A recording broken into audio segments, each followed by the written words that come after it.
¿Qué tal amigos? ¿Cómo están? Nosotros somos el contador José Campos y el contador David Álvarez. y juntos somos Espacio Fiscal Hablando Claro. Recuerda que puedes hacer tus consultas y con gusto las contestaremos. El día de hoy vamos a hacer un repaso de la versión definitiva del CFDI 4.0 que entra en vigor a partir del 1 de abril de 2023. El día de hoy los temas que vamos a ver son el CFDI de ingreso, de nómina, complemento de pago, exportación, traslado, cartaporte, CFDI por venta pública en general, catálogos, cancelación de CFDI y observaciones y algunas precisiones referente todo sobre la versión definitiva del CFDI 4.0. Tenemos los CFDIs que tenemos que expedir, tienen que tener el régimen fiscal ya del receptor y del emisor, el uso del CFDI ya como obligatorio. También tiene que tener, debe de coincidir el código postal de nuestro cliente con el que está registrado en la base de datos del SAT. Eso es muy importante. Bien, pues el siguiente punto habla acerca de los cambios en el CFDI de nómina.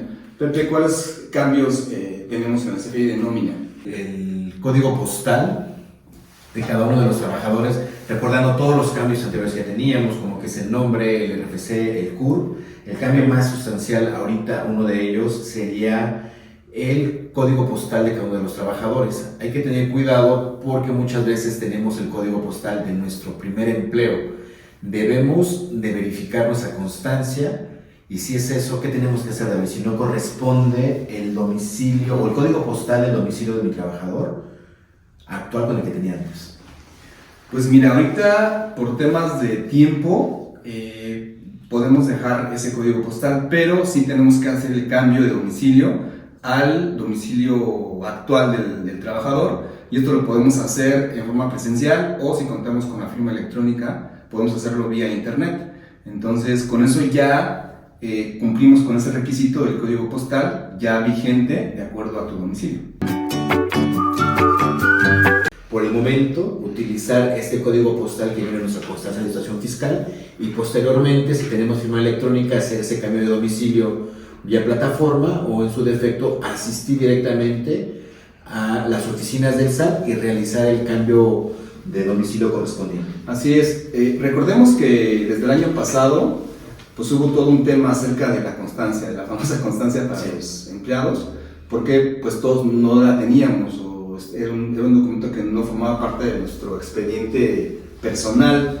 Entonces a partir de ese momento ya forma parte de nuestro expediente personal. Entonces, por tiempos, por el SAT que no tenía la capacidad para atender a tantas personas, entonces se fue aplazando también. Y actualmente hay una herramienta para que las empresas o los patrones verifiquen por el SAT el código postal y el RFC de los trabajadores. Entonces también es una herramienta que podemos utilizar. Sí, ahí puedes verificar para que puedas timbrar, porque recuerda que si el código postal no coincide, no vas a poder timbrar la nómina y no vas a poder... Así es, ahorita todavía estamos con la versión también 3.3 hasta 31 de marzo, pero ya a partir del 1 de enero no va a dejar timbrar si no coincide el código postal del trabajador con el que tiene registrado el SAT. A partir del 1 de abril. Ah, sí, perdóname, el 1 de abril. Entonces hay que apresurarnos para ya cerrar ese punto. Los que todavía estemos facturando con la versión 3.3, ya muchos están facturando con la versión 4.0. Correcto. Continuando con los cambios más relevantes al CFDI 4.0, la versión definitiva, ¿qué nos puedes decir, David, sobre el cambio que hay con el complemento de pago? El complemento de pago cambió a la versión 2.0 y uno de los cambios que sufrió este complemento es que ya vamos a poder observar dentro del cuerpo del complemento el valor de actos o actividades, que anteriormente en la versión 3.3 no aparecía, solamente aparecía el total. Entonces ya ahorita vamos a poder observar el valor de actos, que bueno, va a ser un tema también de fiscalización y de cruce de información, como lo ha estado haciendo el SAT últimamente. Entonces los demás cambios, los demás requisitos siguen iguales. Entonces ese es el más importante en el tema del complemento de pago. Ya todos los proveedores de los sistemas ya tienen la versión 2.0, ya se está timbrando con ese tipo de versión 2.0, entonces ya podemos observar esos cambios ya en nuestros complementos de pago. Recuerda un poquito que el complemento de pago, independientemente de la entrada de mi Wadri 4.0, ya se estaba generando de esta manera, ¿no? Sí, pero en el SAT, bueno, los que facturábamos por el SAT todavía no estaba Esa parte actualizada. exactamente. Actualizada, Sí, ya está actualizada. De hecho, bueno, todavía había clientes que nos solicitaban, si recuerdas, que no podían hacer su complemento en la 4.0, entonces, como todavía podíamos hacerlo en la 3.3, pues comentábamos que lo hicieran en la 3.3 todavía. Bueno, siguiendo con los cambios a esta nueva versión 4.0, pasamos al CFDI por ventas al público en general.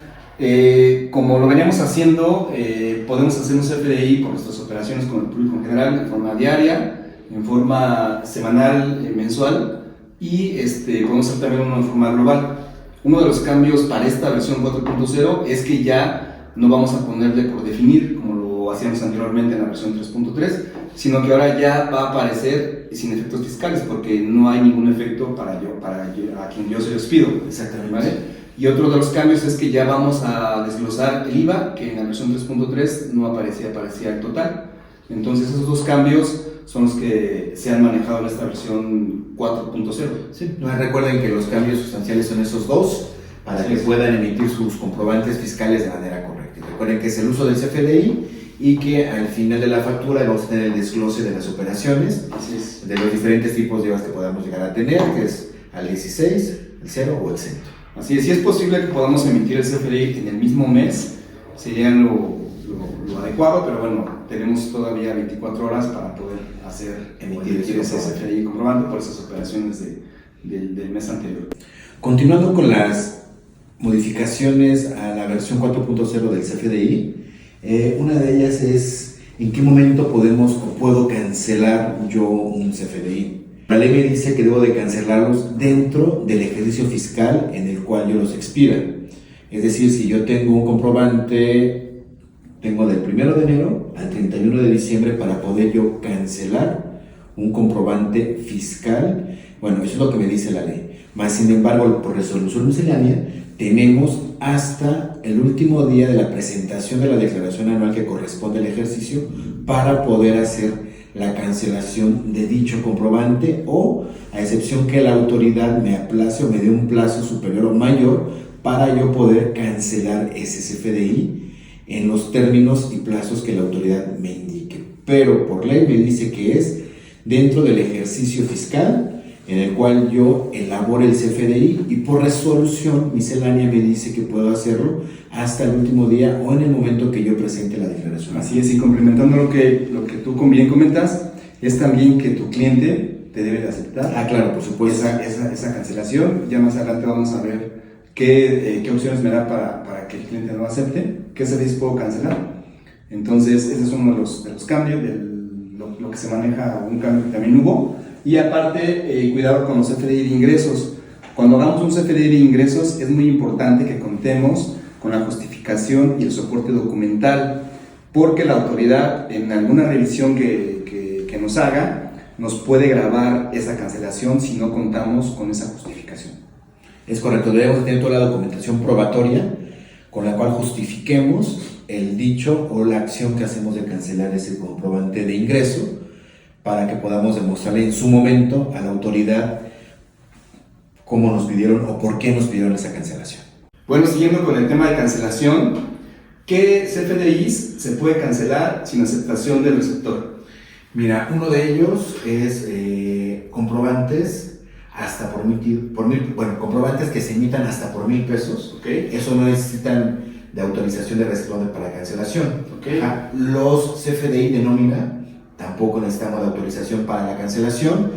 Los CFDI de egresos, que serán notas de crédito por devoluciones o bonificaciones, débito, exactamente. Los de traslado, los CFDI de traslado no necesitan aceptación. Okay. Los complementos de pago tampoco necesitan una aceptación para la cancelación de este documento. Los que amparen retenciones, en este caso pues, pueden ser también unidos de nómina. Y operaciones que se realicen con público en general. Así es. Los comprobantes que se emitan al RIF. Así es. Y el CFDI que con 24 horas lo puedo cancelar. Es decir, si yo emito hoy un CFDI y me doy cuenta, mañana hay que tener en cuenta la hora, porque también la hora ya cuenta en el sistema. Si vas a los 11:25, así es, tengo que darme cuenta antes de las 11:25. exactamente. Porque si no, ya no me va a dejar cancelar el CFDI. Sí, y aquí en su defecto necesitaríamos la autorización o aceptación de nuestro cliente en este caso para que cancele el CFDI o esperar a que pasen las 72 horas para que aplique la negativa ficta. Así es, se genera el famoso correo al buzón tributario del receptor, le dice que tiene un CFDI por cancelar, el cliente tiene que entrar a la plataforma del SAT y ahí aceptar esa cancelación firmándolo con su firma electrónica. Así es. Ese es el procedimiento que normalmente se da. Si no lo hace en 72 horas, si no hace eso en 72 horas, se considera el CFDI como aceptado y se cancela en automático. Es correcto. Entonces, retomando nada más los CFDIs, ¿cuáles son los CFDIs que no necesitan autorización de BIM? El de CFDI por 1,000 pesos, el de nómina, el de complemento de pago, retenciones, el de emitidos al público en general y el de emitidos al RIF. Y siempre y cuando yo me percate en 24 horas siguientes a la emisión del CFDI. Correcto, es correcto. Bueno, continuando con el tema de la nueva versión del CFDI 4.0, vamos a ver algunas precisiones relacionadas con los CFDIs. Una de las precisiones que queremos hacer es la relación que tienen o las relaciones que ocupamos día con día en la elaboración de nuestros CFDIs.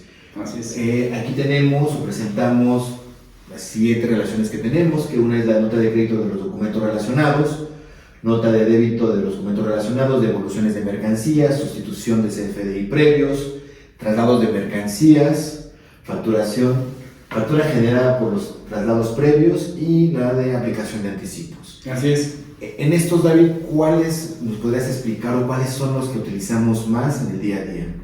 Mira, el tema de relacionar los CFDIs es, como dice la lámina, es para rastrear el CFDI origen, básicamente.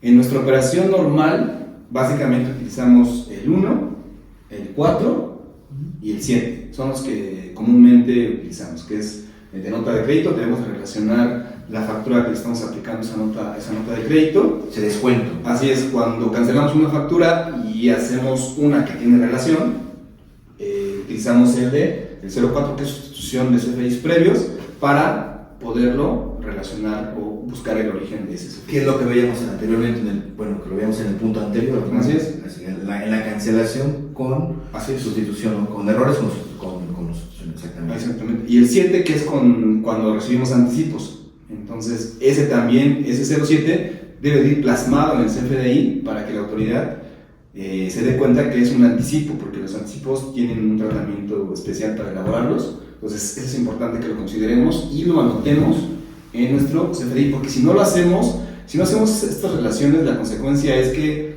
el SAT considera el CFDI como independiente. Podríamos estar duplicando ingresos en esa parte, ¿no? Así es. Y más en la aplicación de anticipos, en esa parte tener cuidado, porque al final, como dices, al final del día tenemos que relacionarlo, porque si no podemos duplicar el ingreso o con el 04, ¿no? Así es, recordamos que con la fiscalización ya en estos tiempos, el SAT tiene unos datos, ahora sí que tiene unos datos y nosotros declaramos otros datos, no coinciden, entonces es cuando nos mandan las aclaraciones, es decir, ¿por qué no te coincide? Porque yo tengo más y tú tienes menos declarado. Sí, porque muchas veces no metemos esa parte de relacionarlos y por lo regular este tipo de relaciones siempre van a ser para disminuir nuestros CFDI de ingresos. Así es, y eso ya viene en las mismas plataformas, vienen en algunos rubros, viene ahí tipo de relación. Si aplicas o no aplicas, nada más lo seleccionas y ya te habilita todos estos campos o todas estas opciones para poder hacer tu relación y que tu CFDI salga de forma correcta. Igual aquí la recomendación es verifica al momento de emitir tu comprobante si necesita relación o no, porque si no la consecuencia podría ser que estés o podrías tener un doble ingreso o un doble CFDI en tu contabilidad y no te das cuenta al final del día, ¿no? Así es. Bien, recordemos que el CFDI se convirtió en un comprobante muy importante porque forma parte de una deducción. Entonces, de acuerdo al 29A, del Código Fiscal. Recordemos que si nuestro CFDI no tiene los requisitos de ese 29A o están plasmados en forma distinta, corremos el riesgo que la autoridad no nos permita hacer esa deducción ni tampoco acreditar el IVA de ese CFDI o de ese gasto que erogamos. Hay que tener en consideración cada uno de los requisitos que nos marca el 29A, el Código Fiscal de la Federación, para que podamos hacer deducible y poder acreditar ese IVA. Porque de lo contrario, muchas veces podemos contar con el comprobante, con el CFDI, pero no ponemos atención o no revisamos ese comprobante fiscal y podemos caer en que no sea deducible o no podamos acreditar ese IVA. Entonces, recomendación, chequen la parte del 29 y 29 del código para que tengan todos los requisitos fiscales. Un checklist de los requisitos y revisar nada más que efectivamente cumplamos con todos ellos para que podamos tener nuestros FDIs con todos los requisitos y la autoridad no nos pueda rechazar. Esto es en alguna revisión. Recordemos que eso lo hace cuando ejerce facultades de comprobación, que son las auditorías, entonces ya sea de forma presencial, por visita domiciliaria o por revisión electrónica, entonces nos puede rechazar esos comprobantes a su criterio de ellos, entonces hay que tener cuidado en esa parte. Siguiendo con el tema de las deducciones, recordemos que el artículo 25 de la ley del ISR nos permite deducir las devoluciones, descuentos y bonificaciones sobre ventas que emitamos. Es muy importante, así como contamos con los ingresos, que esos egresos, esos FDI por egresos, estén justificados y que contemos con el soporte documental, porque como lo comentamos anteriormente, en un caso de facultades de comprobación de la autoridad, si no contamos con ese soporte documental, nos pueden rechazar esa deducción. ¿Qué pasa si nos rechazan la deducción? Acumulo más. Entonces mi base de impuestos se incrementa, por lo tanto, el SAT me va a determinar una diferencia por pagar de impuesto y en este caso sería ISR. ISR e IVA, ¿no? De los dos. Podría ser IVA, en este caso el más sería ISR, ¿no? Sí, el más gravoso, ¿no? Así es, por la tasa que tenemos. Así es, entonces hay que tener cuidado también de reunir todos los requisitos, ya sea correos electrónicos, WhatsApp, toda la documentación que podamos reunir para yo tenerla con mi CFDI de egreso por devoluciones, descuentos y bonificaciones. Exacto. Entradas de almacén, en este caso, algún convenio por precio, dependerá cada tipo de operación. Exactamente, dentro de la documentación probatoria, dentro de nuestra contabilidad. Así es que es un poquito el tema de la materialidad, que es que tenemos que contar con todos los documentos que efectivamente nos comprueben que se hizo esa... Que me están solicitando esa devolución, esa bonificación para darle esa materialidad. Así es. Exactamente, que realmente verifiquemos la solicitud de esa devolución. Pues les agradecemos, amigos, por participar en este video. Conta Pepe, pues muchas gracias por hacer este primer video de muchos próximos. Y bueno, los esperamos para nuestro siguiente espacio fiscal, nuestro espacio de conocimiento. Gracias, Conta David. Como bien lo dice, los esperamos para el siguiente espacio fiscal. Y recuerden que este es su espacio. Aquí pueden comentarnos, preguntarnos. Estamos para escucharlos y obviamente resolverle las dudas que puedan llegar a tener. Hasta la próxima, amigos.